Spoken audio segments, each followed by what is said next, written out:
Nah, iman jangan dianggap remeh. Makanya sampai-sampai dianjurkan kalau setiap kali kita khutbah di depan masyarakat umum, di depan mereka, depan manusia, ingatkan syukur sama Allah tentang iman dan Islam. Selalu ingatkan mereka.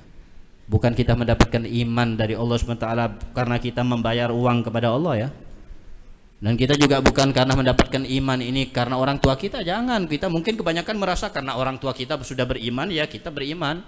Jadi kayak karena alhamdulillah karena orang tua kita beriman, kita menjadi orang yang beriman juga. Bukan karena Allah. Berapa banyak orang tua yang beriman tapi anaknya tidak beriman atau sebaliknya.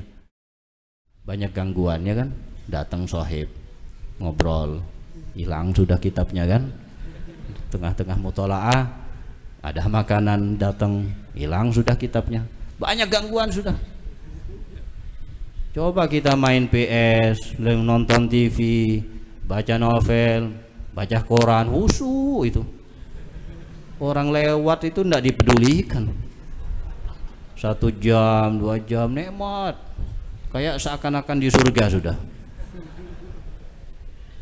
Padahal koran yang dibaca, bukan Quran. Ya. Kalau mereka hiburannya dengan Quran, ini kita hiburannya dengan koran. Yang tidak jelas kabarnya jujur atau tidak jujur, yang membawa kabar sodik atau kadzib, yang bisa jadi hoak, yang bisa jadi fitnah, yang bisa jadi namimah, masih kita hobi membacanya, masih kita khusyuk membacanya, dan kita keluarkan waktu untuk itu. Untuk Quran kita berat ini, dipaksa digiring, ayo Quran sekarang ayo.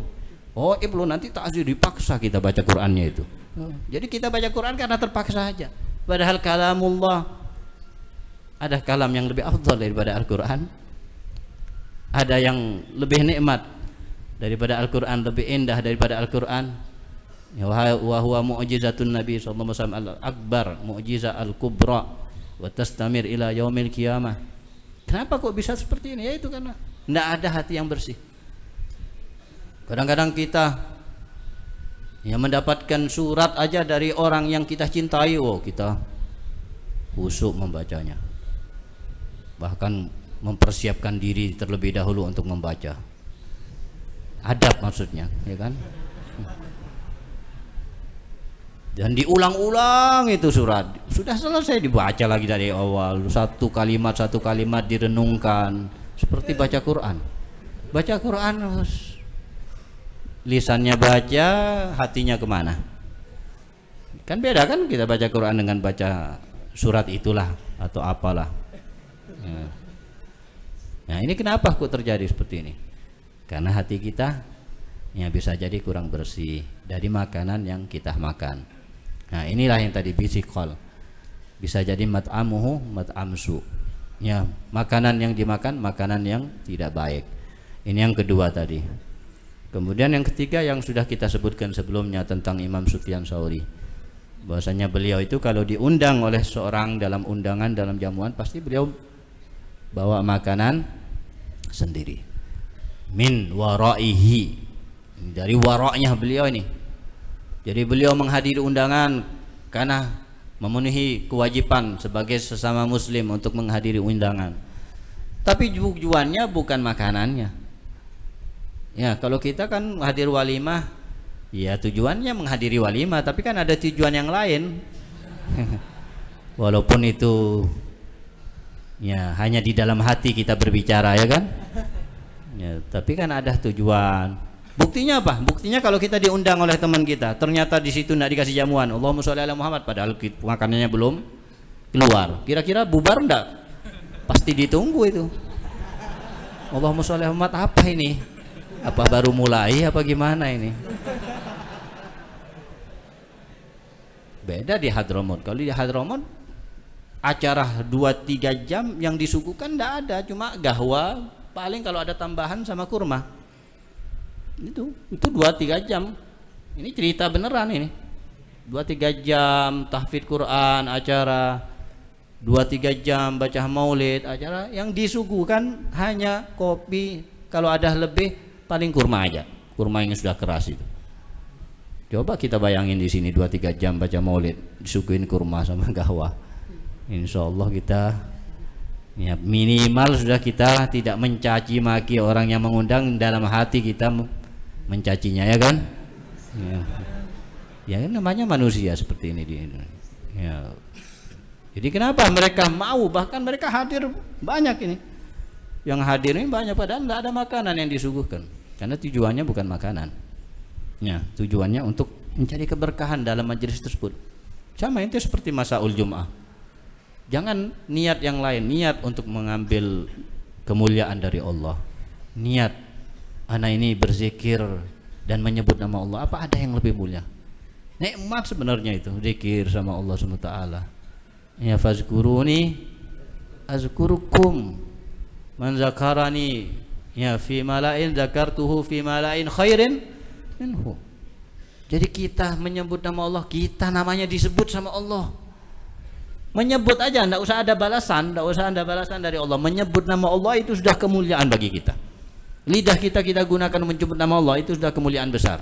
Tidak kita gunakan lidah kita untuk mencaci maki, mencela, berbohong, berdusta, riba dan seterusnya. Tapi kita ditakdirkan sama Allah menyebut nama Allah, itu sudah kemuliaan. Belum lagi nama kita disebut sama Allah kalau kita berzikir kepada Allah. Azkurkum. Kita nama kita disebut oleh guru kita, Farhan enggak kita? Menyebut nama kita, guru kita itu sudah kemuliaan besar bagi kita. Presiden menyebut nama seseorang yang dimuliakan, wow, merasa termulia. Apalagi yang menyebutnya di sini adalah Allah Subhanahu wa taala. Gimana tidak merasa mulia?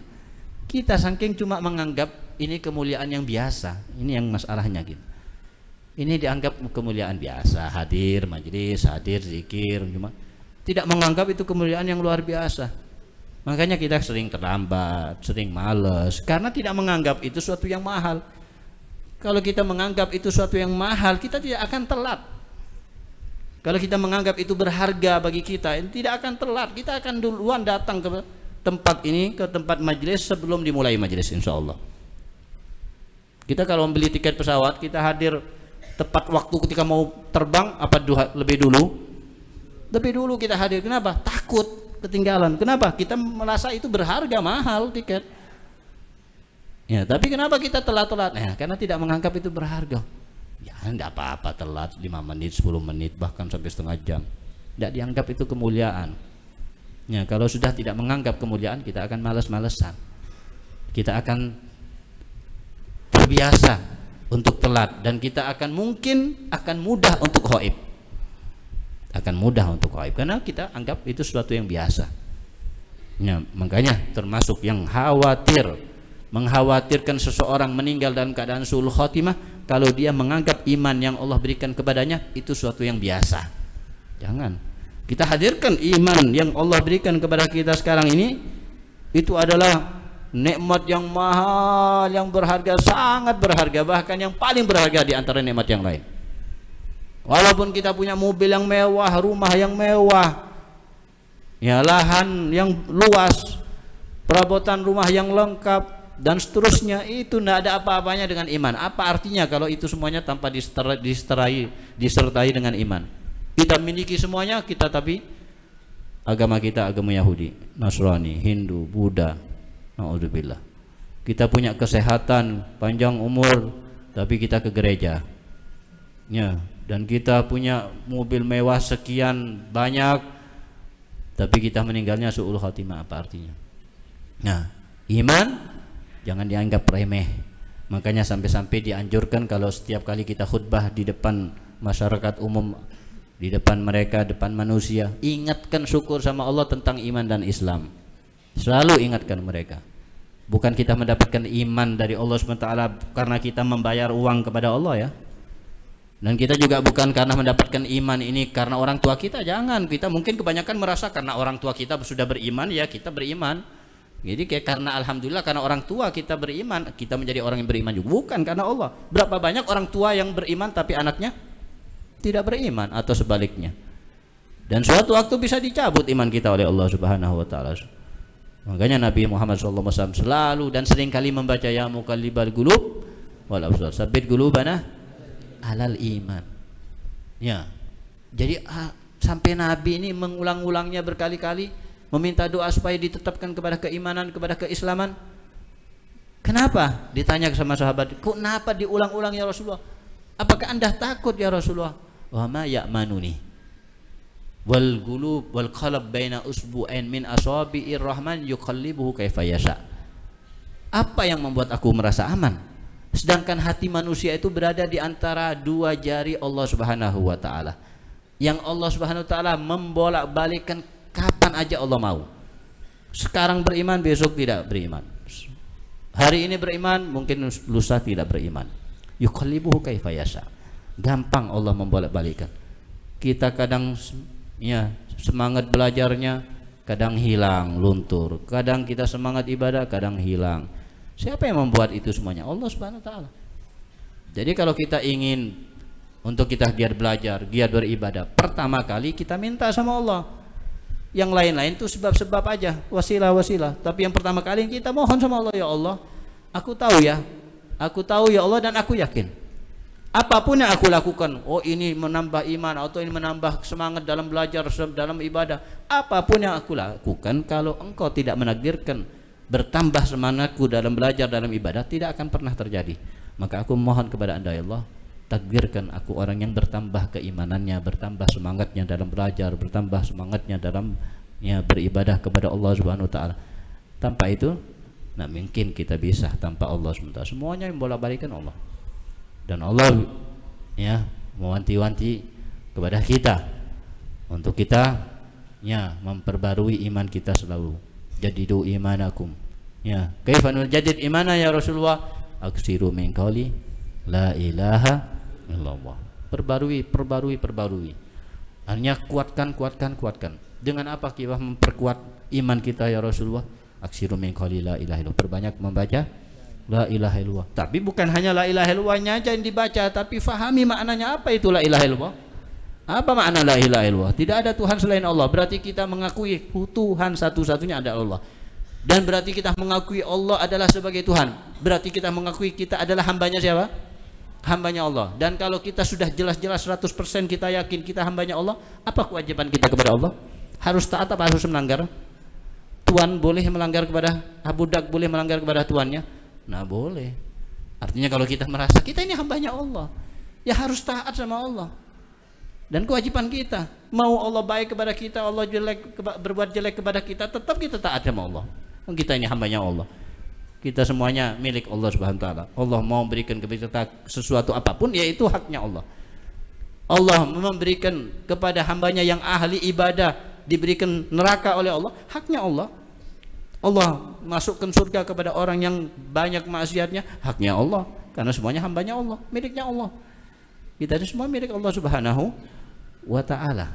Ya, jadi artinya apa? Kalau kita merasa milik Allah, kewajiban seorang hamba adalah melaksanakan ketaatan kepada tuannya dan menyerahkan sepenuhnya kepada tuannya, sepenuhnya. Sayyidina Abdullah bin Mubarak, Sayyidina Ibrahim bin Adham ketika membeli budak, dan kemudian budak itu sampai di rumahnya, ya ditanya, mau makan apa? Qal ma at'amtani, aku ini seorang budak, aku tidak pantas ditanya mau makan apa. Apa yang engkau berikan kepadaku, ya itulah yang aku makan. Wa ma labista minasyab, apa yang kau pakai daripada pakaian? Dia mau dikasih pakaian. Ma albastani, aku hanya budak dan engkau adalah tuanku. Apa yang kau berikan kepadaku adalah yang aku pakai. Terserah. Karena aku hanya budak aja. Ya. Kalau wa makhtiyaruk, mungkin Anda punya pilihan ini, pilihan dan halil abad ikhtiyar ma Allah Subhanahu wa taala atau ma sayyidi, halil abad ikhtiyar ma sayyidi. Apakah pantas seorang budak meminta pilihan-pilihan, meminta tuntutan kepada tuannya? Aku minta pakaian yang ini, anak minta makanan yang ini, anak minta tempat tidur begini-begini. Apa pantas dia meminta kepada tuannya seperti itu? Nah, pantas. Ya. Waqa'at hadhil kalimah fi qalbi. Masuk ke dalam hatinya Sayyidina Ibrahim bin Adham. Beliau menjadi orang yang ahli ibadah, ahli taat kepada Allah Subhanahu wa taala. Dapat termasuk nasihat dari kalimat si budak ini. Masuk, kembalikan kepada dirinya sendiri, antara dia dengan Allah. Kalau gitu anak kan hambanya Allah, anak ya terima apa yang Allah berikan kepada anak. Mau Allah berikan kekayaan, kemiskinan, mau Allah beri kenikmatan, musibah, mau Allah beri kesehatan, sakit, mau Allah berikan apapun yang Allah berikan, ya hanya hamba Allah, Allah yang berhak mengatur semuanya. Ana tidak berhak menuntut begini-begini kepada Allah Subhanahu wa ta'ala. Semuanya haknya Allah Subhanahu wa ta'ala. Apa yang ana tidak punya pilihan, kan terserah Allah Subhanahu wa ta'ala. Nah, pantas hamba meminta pilihan kepada Allah Subhanahu wa ta'ala. Makanya dikatakan oleh Sufyan Tsauri, tarkul ma'siyah haqiqatud doa. Meninggalkan maksiat itu adalah doa yang sesungguhnya. Tarkul ma'siyah haqiqat doa. Ente tinggalkan maksiat, ente taat sama Allah, ente berusaha melaksanakan perintah Allah, itu adalah doa yang sesungguhnya. Allah akan dengan sendirinya memberi apa yang diinginkan. Allah dengan sendirinya akan mengabulkan hajat-hajatnya tanpa meminta, tanpa meminta. Tanpa meminta Allah akan berikan kalau sudah cinta kepada hambanya.